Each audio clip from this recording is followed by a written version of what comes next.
fazer uma meditação que se encontra em Mateus capítulo 6, os versículos 22 a 23. Jesus diz que são os olhos a lâmpada do corpo, lâmpada ou candeia do corpo. Lâmpada e candeia são palavras sinônimas, ou seja, que tem o mesmo sentido. É isso aí. Jesus falou a respeito dos olhos, né? Ele ali trouxe essa pregação porque nós temos que ter um cuidado. Ele falou: os olhos são a candeia do corpo, ou seja, os olhos são a lâmpada do corpo. Ele diz: se os teus olhos forem bons, todo o teu corpo terá luz. E se teus olhos forem maus, todo o teu corpo estará em trevas. E vamos nos avaliar nesse momento, né? O que nós temos contemplado? Os nossos olhos são luz ou são trevas? E, né, o que nós temos contemplado diariamente? O que nós temos fixado os nossos olhares? São coisas que agradam a Deus ou são coisas que desagradam a Deus? Então, nós fazermos aqui esse entendimento. Então, irmão Douglas, diante disso, em relação dos nossos olhos, vamos aqui avaliar o tempo que nós estamos hoje, né? Sobre o que nós costumamos contemplar diariamente, né? Quais são as influências do mundo? Você pode expor um pouco aqui para nós? São muitas, irmão Nathaniel. As influências do mundo estão diante dos nossos olhos. Se nós estamos na rua, nós vemos as influências do mundo. Se estamos em casa também, através da mídia, nós temos também acesso àqueles que muitas vezes são vistos como estrelas, astros, ídolos. E tudo que eles fazem, irmão Nathaniel, é imitado, é copiado como algo bom.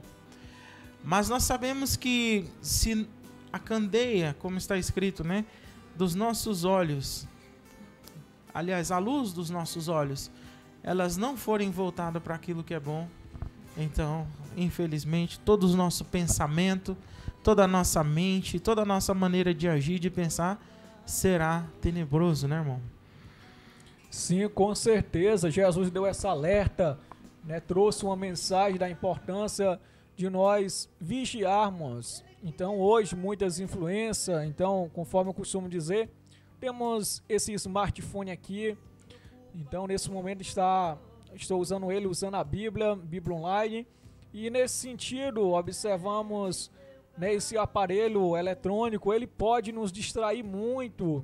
Hoje, para as pessoas que são do ramo da psicologia, ou seja, estão enfrentando desafios a cada dia, pessoas doentes, e a gente observa que um dos influenciadores são os aparelhos eletrônicos, ou seja, a falta de equilíbrio, a falta de domínio próprio das pessoas tem ficado doentes. E trazendo aqui para os jovens hoje, né, assim, pela história, define-se em relação ao tipo de gerações. Tivemos a geração Y, a geração Z e agora uma geração mais conectada, uma geração que já nasce com a internet. Eu mesmo sou novo, mas é interessante que a tecnologia avança de uma forma que no meu tempo não tinha ainda a internet no sentido de ter assim fácil, ou seja, somente quem realmente era da área de TI, da área tecnológica tinha acesso, mas o povo pobre, até mesmo o povo de classe média não tinha. Então, aí depois com o avanço, as crianças já nascem já contemplando a tecnologia, e são coisas que influenciam. Nós observamos hoje o que? Também existe muita pornografia que tem assim atrapalhado muitos jovens de se vir a Deus. Ou seja, o jovem ele tem que ter uma responsabilidade diante do seu pai, ele tem que obedecer para não deixar se influenciar nesse mundo. É interessante, irmão Douglas, nós meditarmos na Escritura, tem muitas orientações. Lê para nós Filipenses, capítulo 4, versículo 8, para nós meditarmos em nome de Jesus. Louvado seja Deus, que o Eterno de Israel, ele venha a ser louvado por sua graça, pelo seu poder. Então continue acompanhando. O tema dessa mensagem é a concupiscência dos olhos, para nós meditarmos. Filipenses 4:8. É com você, irmão Douglas. Quanto ao mais, irmãos, tudo o que é verdadeiro, tudo o que é honesto, tudo o que é justo, tudo o que é puro, tudo o que é amável, tudo o que é de boa fama. Se há alguma virtude e se há algum louvor, nisso pensai. Amém. Boas orientações para nós que somos jovens. Então, dá orientações, tudo aquilo que é puro. E eu digo para você, o que você tem colocado diante dos seus olhos? Ou seja, se formos buscar pela ciência, em relação dos olhos, para a pessoa enxergar, a física, ela define a parte de luz, que nós entramos na óptica, e também na parte das cores, ou seja, da forma que nós vemos é necessário ter luz, ou seja, a luz ela bate no olho, a gente vê as coisas, imagina que a gente já está vendo, mas existe um processo, né, da luz bater no objeto, ou seja, de acordo com a ciência aqui falando, a luz ela bate no objeto, e essa luz, o objeto vai para o olho da pessoa, para um pequeno membro que tem ali no olho, que faz a pessoa enxergar. Então tem até assim algumas ilustrações que mostram uma imagem invertida, e assim o olho tem uma parte de um membro assim do olho que consegue fazer essa imagem ficar mesmo normal para a gente, como a gente enxerga. E dessa forma, em relação ao que nossos olhos contemplam, né, os nossos olhos contemplam algo, e assim o sistema nervoso ele consegue processar e a gente consegue ver, e ali vai para o nosso pensamento. E o que nós temos visto, né? O que tem entrado no nosso pensamento diz tudo que é puro. E eu gosto de me avaliar no sentido, o que eu tenho mesmo visto? É algo puro ou é algo impuro? Conforme diz, para fazer a diferença entre o santo e o que? E o profano. E para fazer diferença entre o imundo e o limpo, o que se deve comer e o que não se deve comer. É interessante, lê para nós, irmão Douglas. Agora, Levítico, capítulo 11, ali o versículo 47, nessa passagem que corrobora o nosso entendimento, para nós observarmos em nome de Jesus. É com você. Para fazer diferença entre o imundo e o limpo, e entre os animais que se podem comer e os animais que não se podem comer. Aleluia. Então aqui entra no sentido de que a diferença, ou seja, Jesus ensinou em relação de ser luz ou de ser trevas. Jesus diz, os olhos são a lâmpada, os olhos são a luz do corpo. Se os teus olhos forem bons, todo o teu corpo será o quê? Luminoso. E se teus olhos forem maus, todo o teu corpo estará em treva. Caso em ti a luz sejam trevas, ou seja, caso em ti haja treva, quão grande trevas serão. É dessa forma. E nós temos que ter esse discernimento, diferenciar entre o santo e o profano, diferenciar aquilo que se deve comer e aquilo que não deve se comer. O Criador, na qual ele é bendito e santo, ele trouxe essa diferenciação.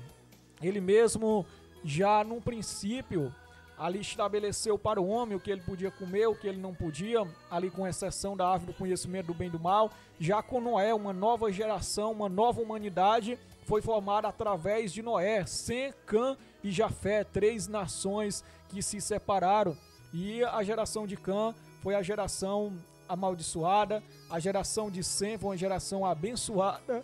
Então, meus irmãos, vamos aqui em nome de Jesus Cristo, nós observamos o que é a separação. Ou seja, Noé, ele poderia comer animais, ou seja, matar para se alimentar da carne e assim mais, tinha que fazer diferença, ou seja, daquilo que era imundo e daquilo que era limpo. E da mesma forma, hoje nós temos esse princípio das Escrituras, de nós fazer o que? Diferenciação, saber separar as coisas.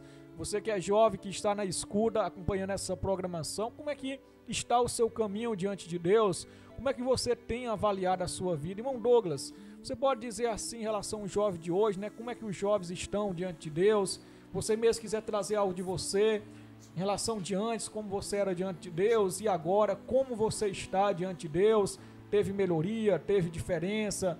Você pode assim dar esse testemunho para nós, em nome de Jesus? Amém, irmão Nathaniel.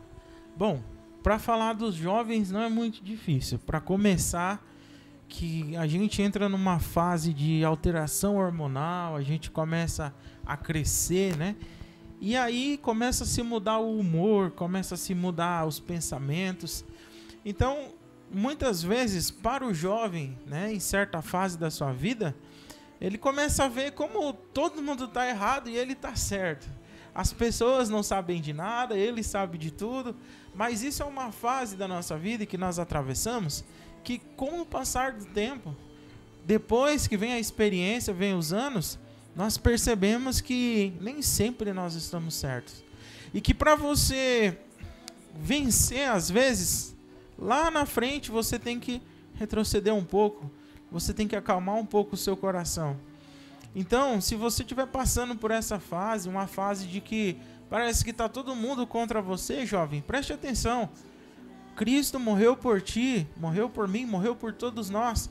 E Ele não quer que você se perca nesses pensamentos, mas que você aprenda a observar, aprenda a esperar, a ter paciência, que no tempo certo todas as coisas vão se encaixar.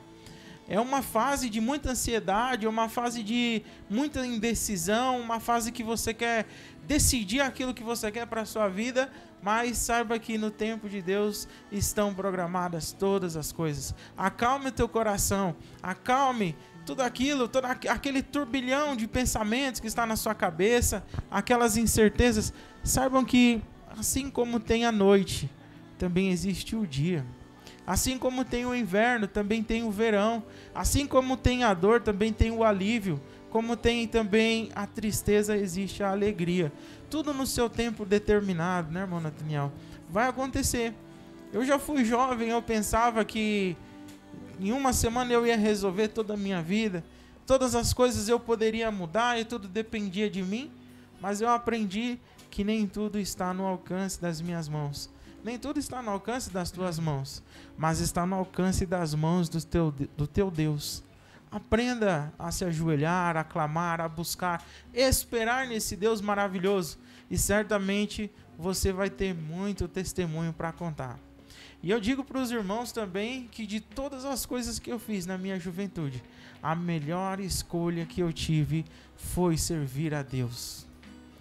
Todos os dias da minha juventude eu fiz muitas coisas, mas ter escolhido esse caminho, com certeza, foi a melhor coisa de todas. E também, se você está nesse caminho, não desista, porque todas as coisas irão se encaixar no tempo correto, no tempo de Deus.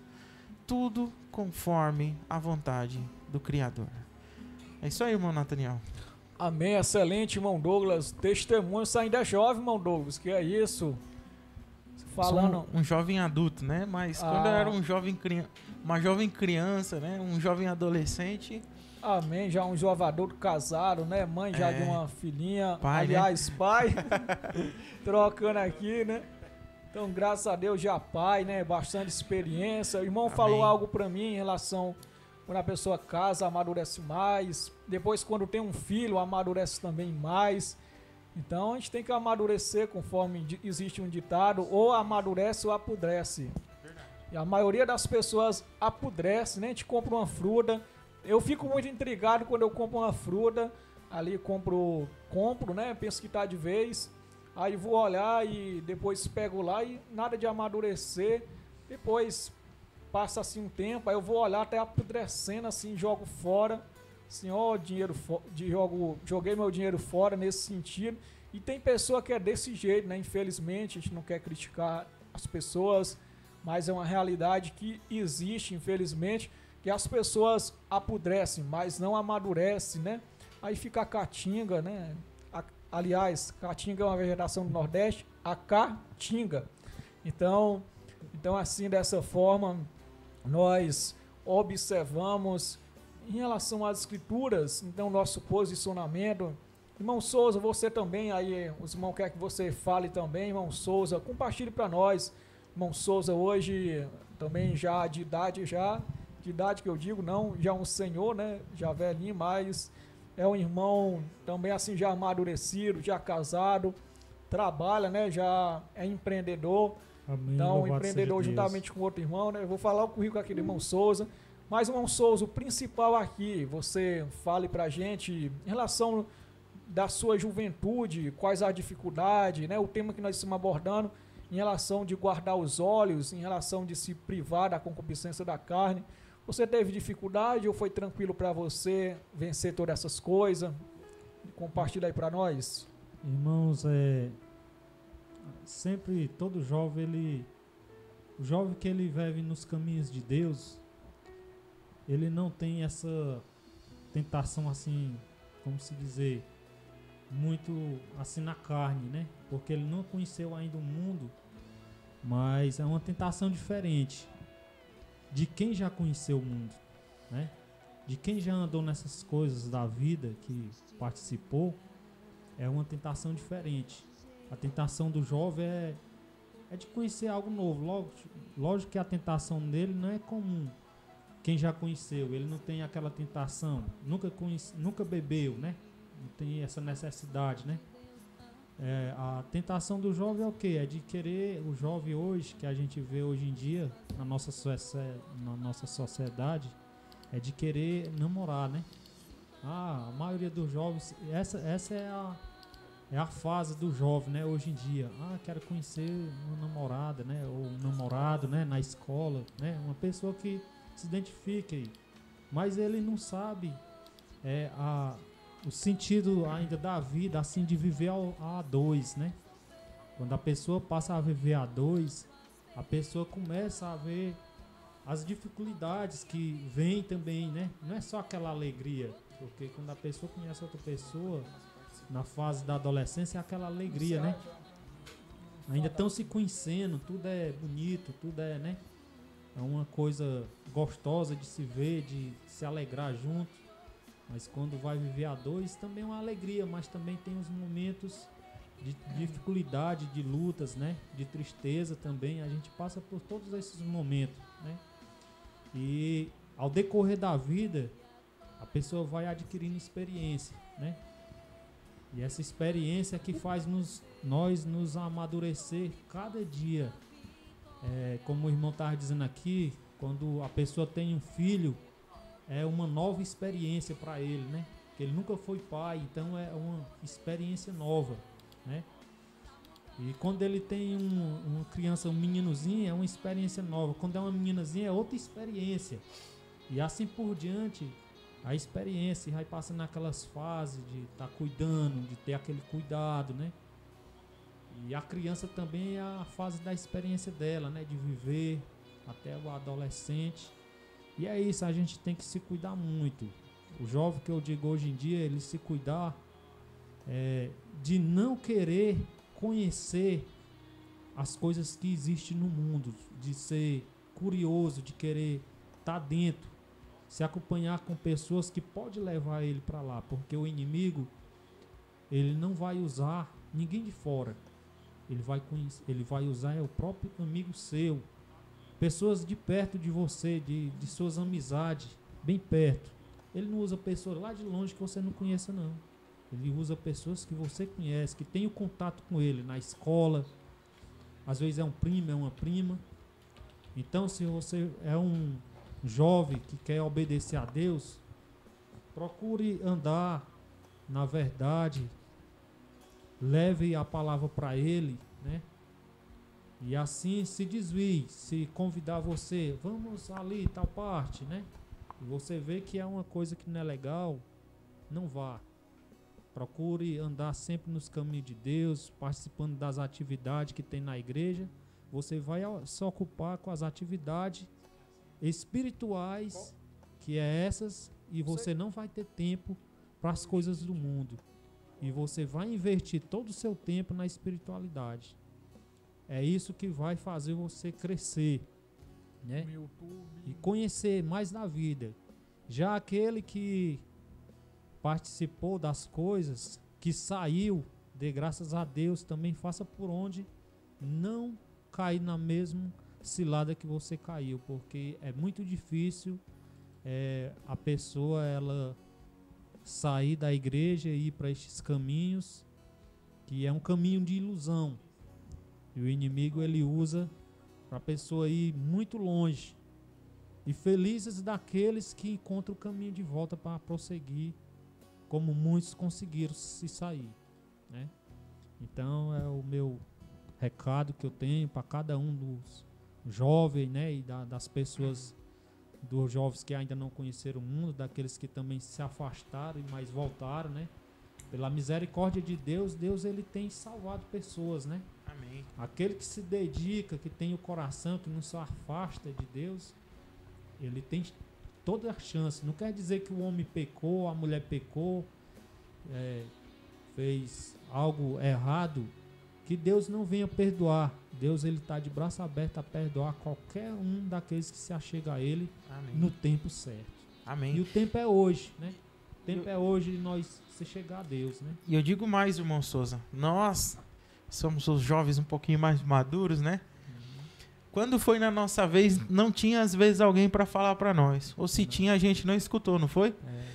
Então nós estamos dizendo isso hoje para vocês, para que vocês não venham cometer os mesmos erros que nós. Porque muitas vezes nós nos machucamos e se recuperamos, mas às vezes nós se machucamos e acabamos parar muito mais longe, né, dos caminhos do Senhor. Irmão Nathaniel. Amém, aleluia. Agradecemos aqui, os irmãos meditaram. Irmão Souza, você explanou muito bem. Então, irmão Souza enfrentou muitas dificuldades, com certeza. Então, infelizmente, a parábola do filho pródigo se cumpriu na vida dele. Mas, importante que o irmão voltou e está aqui contribuindo. Amém. Voltou, irmão Souza, para nunca mais sair. Isso mesmo? É isso mesmo, irmão. Em nome Amém. de Jesus, possamos dar a nossa vida pela Igreja de Deus e firme em nome de Jesus. Então, agradeço a vossa audiência e vamos retomando aqui as interações, essa mensagem, louvado seja Deus, que eu vou disponibilizar ela no YouTube da Rádio Encontro com Deus e também na página local, isso mesmo. Então, agradecemos aqui a audiência, em nome de Jesus, e Pai seja contigo.